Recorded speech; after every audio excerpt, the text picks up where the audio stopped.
En el Centro Bíblico El Camino buscamos las respuestas en la Biblia. En cada momento feliz, difícil, alegre o triste, somos desafiados como comunidad cristiana a detenernos a buscar las respuestas en la Biblia. Nos aferramos a las promesas de la Biblia que nos dice que si permanecemos unidos en amor alcanzaremos la riqueza que proviene de la convicción y el entendimiento, que conoceremos el misterio de Dios el Padre y de Cristo, por una clara y sencilla razón. Estas se hallan escondidas en Cristo todos los tesoros de la sabiduría y el conocimiento. Eso intentamos hacer con diligencia. Sin embargo, debido a la situación que ha provocado esta pandemia del COVID-19, los cristianos no podemos reunirnos para hacerlo como cuerpo. Ni evangélicos ni católicos hemos podido asistir a nuestros lugares de culto, edificios, templos, iglesias, capillas. ¿Será entonces que no podemos aprender porque no podemos reunirnos? ¿Será que el hecho de la distancia social también nos está distanciando de encontrar respuesta a una situación como la que estamos viviendo? El capítulo 4 del Evangelio según San Marcos viene en nuestra ayuda en momentos como estos, donde no podemos tener acceso a un pastor o a un maestro o a un sacerdote para que nos explique la palabra. En especial, para que nos recuerde qué dice la palabra acerca de una situación como esta. ¿En qué manera tenemos nosotros que entender un momento como el que estamos viviendo? ¿O cómo se ubica Dios o cómo ubica Dios dentro de su plan el hecho de que una enfermedad avanza sin obstáculos para tratar de envolver en sus tentáculos a la humanidad entera? ¿Será que Dios lo permitió o se le escapó de las manos? ¿Será posible que Dios ha permitido esto para enseñarnos algo? Las dos escenas principales del capítulo 4 del Evangelio según San Marcos tienen como escenario el lago. Por las indicaciones sabemos que se trata del lago de Galilea. Las dos se encuentran conectadas para ayudarnos a entender dos dimensiones del aprendizaje que Jesús presenta delante de sus discípulos y ahora presenta delante de nosotros. En los primeros dos versículos nos indica que en este momento del ministerio de Jesucristo le seguía una gran multitud. Como lo describe el capítulo 3, versículo 8, la gente venía desde Idumea en el sur hasta Sidón en el norte y de ambos lados del Jordán. Ciertamente las estampas de las enseñanzas acerca de este capítulo no hacen justicia al significado del tamaño de la multitud. Basta leer lo que Jesucristo dice cuando le pide a sus discípulos que tengan lista una barca para cuando la gente lo está apretujando. O leer en el capítulo 3 y el versículo 10 cuando dice que los enfermos literalmente le caían encima. O en el capítulo 3 versículo 20 donde nos dice que ni siquiera podía comer al grado que su familia pensó que se había enloquecido. Aquí encontramos la primera dimensión del aprendizaje. Jesús se sube a la barca y se sienta, y toda la gente a la orilla sobre la tierra firme. Ahí tienen la oportunidad de aprender a través de escuchar. Un aprendizaje pasivo, donde Jesús es el maestro y los alumnos escuchan la enseñanza en la tranquilidad y en la seguridad de la tierra firme. Hay algunos elementos importantes de este aprendizaje que nos revela este pasaje y que nosotros debemos de poner atención. Primero, les enseña en parábolas, para ser desafiados a ir más allá del solo oír, como a menudo nos pasa a nosotros. Los invita a poner la máxima atención en lo que están oyendo para poder ver los detalles, razonar en lo que escuchan y así poder descubrir los conceptos que están escondidos en la historia para entenderle el sentido. Para preguntarse qué tiene que ver esta historia con ellos o qué es lo que la enseñanza les está demandando. En segundo lugar, como lo explica a sus discípulos, esta dimensión de la enseñanza es a la vez un proceso de tamizado, de filtrar esta multitud para lograr descubrir aquellos que verdaderamente están interesados en aprender. Quiere que sus oyentes vayan más allá de escuchar un buen sermón, un buen mensaje, de disfrutar las ilustraciones o las artes de la comunicación. Que puedan llegar al meollo del aprendizaje, a aprender la lección. Jesús quiere filtrar a aquellos que le siguen. Él sabe que algunos han llegado a oír porque quieren alcanzar algún beneficio. Otros porque ya lo tienen y no quieren perderlo. Por eso cuando dice, el que tenga oídos para oír, que oiga, Les dice que Él quiere que pongan atención a lo que Él les dice. Quiere que dejen fuera a los que oyen por tradición y que la enseñanza se les escapa rápidamente. O aquellos que la reciben con gozo porque hay algo que les interesa, pero al enfrentar el costo del discipulado, la rechazan. O los que la reciben, pero que al volver a sus vidas normales encuentran que el mundo, los valores del mundo y las riquezas son más importantes para ellos que la enseñanza de Jesús, y también la rechazan. Es como cuando Gedeón lleva a su ejército de 10,000 soldados a tomar agua al río. Y luego del examen final, como recordamos, quedan solo 300. Pero esos 300 fueron suficientes para vencer a los amalecitas. Él busca a ese grupo, a ese pequeño grupo que oye la palabra, que la recibe, que rinden fruto y dan 30, 60 y hasta 100 semillas por cada semilla. Porque sabe que ellos serán capaces de llevar la enseñanza hasta lo último de la tierra y de continuar sembrando la semilla por donde quiera que van. Por eso les habla en parábolas, para que ellos se esfuercen, y aquellos que no se esfuerzan, que no se comprometen, que no están dispuestos a pagar el costo de seguirlo hasta las últimas consecuencias, vean y no entiendan. Oigan pero no comprendan. ¿Entre cuál de estos grupos lo categoriza la enseñanza?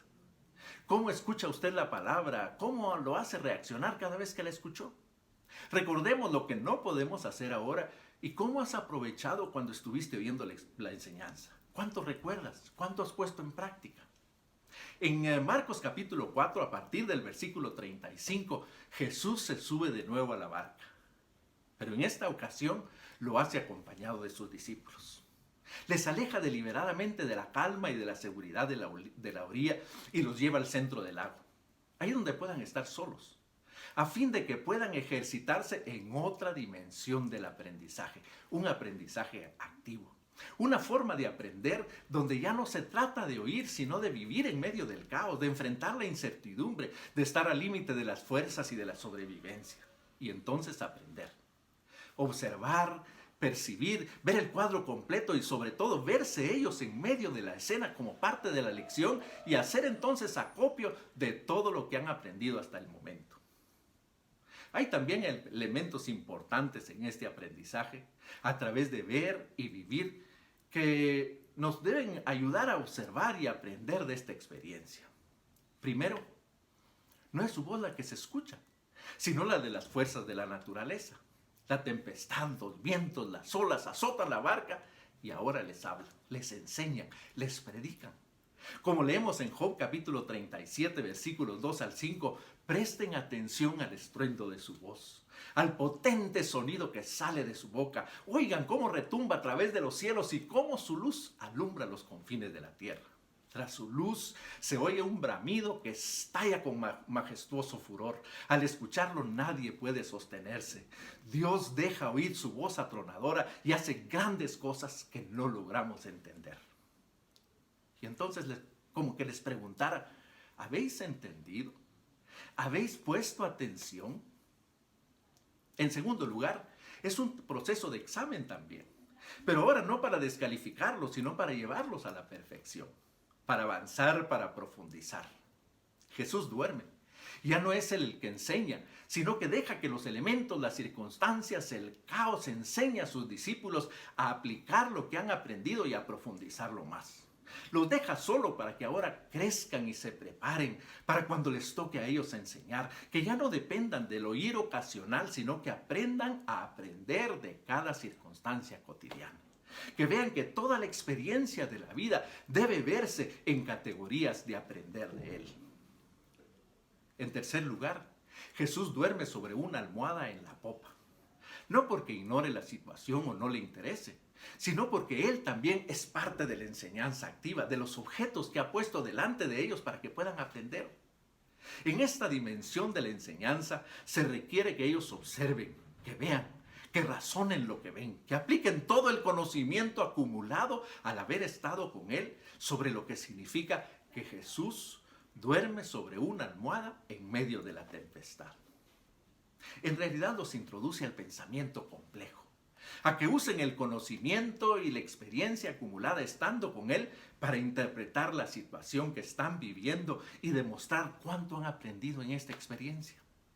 ¿Quieres saber si son capaces de ver las circunstancias presentes y conectarlas para aprender y ver que Jesús dormido sobre una almohada significa algo? Llegar a las conclusiones correctas, que aprenden a confiar, que aprendan a tener fe. Ellos necesitan ver el cuadro completo, aplicar este pensamiento complejo y ver la tempestad afuera y a Jesús con ellos. El barco anegándose y Jesús descansando. Su temor y su ansiedad y la paz de Jesús. La escena final es cautivadora. De pronto un relámpago ilumina todo y vemos el barco a punto de naufragar. Los discípulos están, la mayoría, con caras desencajadas y algunos hacen el amago de alejarse del barco. Otros se aferran al mástil para tratar de encontrar ahí su seguridad. Y aquellos más allá intentan infructuosamente sacar el agua del barco con sus propias manos. Están a punto de perder el examen, de fracasar en la prueba, de perderse la lección, cuando Jesús de pronto se levanta y camina hacia la proa del barco y levantando las manos dice al mar y al viento: ¡silencio! ¡A callar! E inmediatamente, en un instante, en un abrir y cerrar de ojos, el viento cesa, el mar se aquieta y todo quedó en una completa y perfecta calma. Jesús entonces se voltea y mira a cada uno de los discípulos a los ojos, ve sus dudas, ve sus angustias, ve su esfuerzo por solucionar la situación por ellos mismos, ve su temor y entonces les pregunta: ¿por qué tienen tanto miedo? ¿Cómo es que no tienen fe? Recién entonces los discípulos se dan cuenta que no pasaron por una tempestad, sino por una clase. Acaban de atravesar una experiencia de aprendizaje por un ejercicio para poner en práctica el conocimiento de Dios y cuánto saben de Jesús. Se dan cuenta que han fallado porque no pusieron atención a las palabras de Jesucristo que los había invitado a pasar al otro lado, no a morir en el intento. Se dan cuenta que han sido solo oyentes de sus enseñanzas, pero que éstas no se han afirmado aún en su corazón. Fallaron porque pusieron su fe en sus recursos, en la seguridad que habían experimentado en la orilla mientras escuchaban tranquilamente. Fallan cuando no creen a sus palabras, porque Él les dijo que pasarían del otro lado y no le creyeron. Él nunca les prometió la calma. Pero de pronto, en ese preciso instante, se dan cuenta que lo han logrado. Quizá tarde, quizá les tomó un poco de tiempo, pero de pronto, con la misma rapidez con que la tempestad se volvió una calma completa y el viento una suave brisa y la luna salió con todo su esplendor, la mente de los discípulos se ilumina recién y ahí, cuando Jesús está volviendo a la popa, sus ojos son abiertos y se dan cuenta que han aprendido la lección. Se dan cuenta que Jesús los ha guiado directamente a una tempestad porque esa era la única manera que ellos pudieran aprender algo que no podían hacerlo escuchando pasivamente en la calma y en la seguridad de la orilla. Ahí recién aprenden la lección que Jesús quiere enseñarnos a nosotros también el día de hoy al pasar por esta crisis mundial. Hay ocasiones en las cuales Dios lleva a sus hijos para encontrarnos en medio de situaciones difíciles. Algunas de ellas amenazan nuestra vida, nuestra cordura y hasta nuestra confianza en Dios. Porque Dios quiere que aprendamos a conocerlo mejor. A aprender algo de Él que no podemos ver en otra situación. Una faceta de su carácter que solo podemos ver brillar en medio de la densa oscuridad. Al igual que los discípulos, estamos siendo llevados en medio de momentos de dificultad, de una crisis mundial el día de hoy. Y Jesús quiere que aprendamos que las pruebas y las crisis son una experiencia de aprendizaje que tiene como propósito fortalecer nuestra fe en Él. Cuando llegamos a conocerlo más profundamente, logramos darnos cuenta de lo que es capaz de hacer por nosotros y entonces, solo entonces, aprendemos lo que significa tener fe. Hoy no hay púlpito, ni podio, ni plataforma. No hay liturgia ni lecturas. No hay pantalla ni presentaciones de PowerPoint, pero hay enseñanza.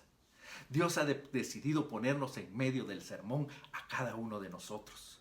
Nos ha invitado en estos días a un aprendizaje activo. Nos ha puesto en medio de esta situación extrema porque quiere saber si después de todo el tiempo de experiencia con Él, de tener acceso a su presencia por medio de la oración, de tener la palabra en nuestro propio idioma y el Espíritu Santo en nosotros para que nos enseñe, si somos capaces de ver, de meditar, de contemplar y aprender.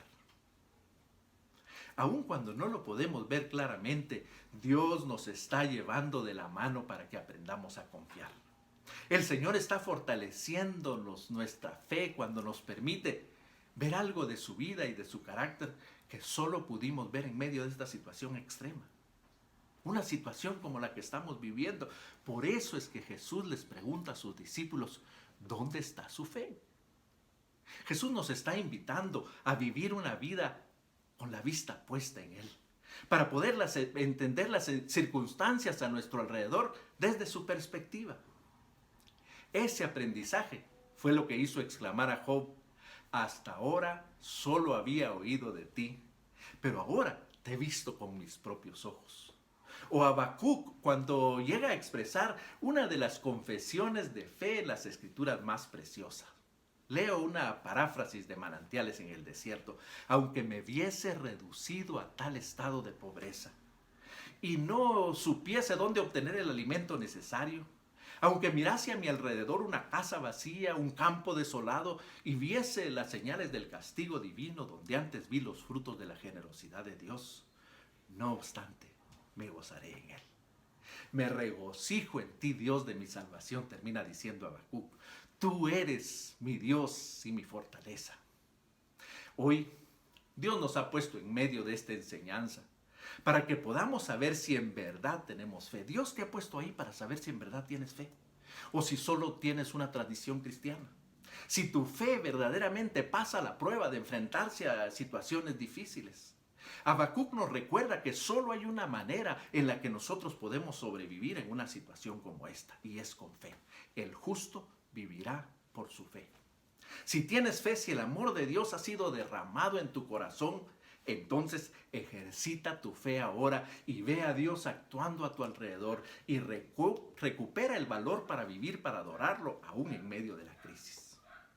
Pero si no tienes fe, si has vivido basado en las cosas terrenales, confiando en tu propia capacidad y en los recursos tuyos o los de otros, hoy te das cuenta que ese equipaje no te sirve para conducirte en la vida. Dios te está invitando a tener fe, pero fe en Él. A decir como aquel hombre que le dijo a Jesús, si puedes hacer algo, ten misericordia de nosotros y ayúdanos.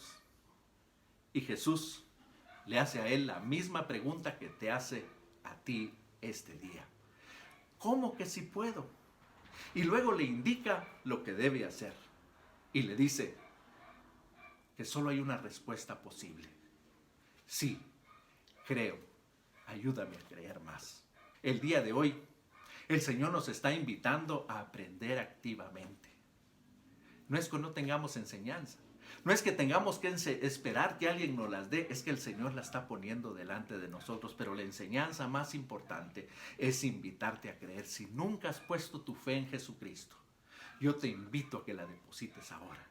Yo te invito a que lo invites a tu corazón y que le digas, sí, creo, ayúdame a creer más. Y el Dios de toda gracia entrará en tu corazón y te ayudará a vivir en la manera correcta, a vivir en un constante aprender de cada una de las experiencias. Que el Señor nos bendiga y nos ayude a crecer en medio de las circunstancias difíciles.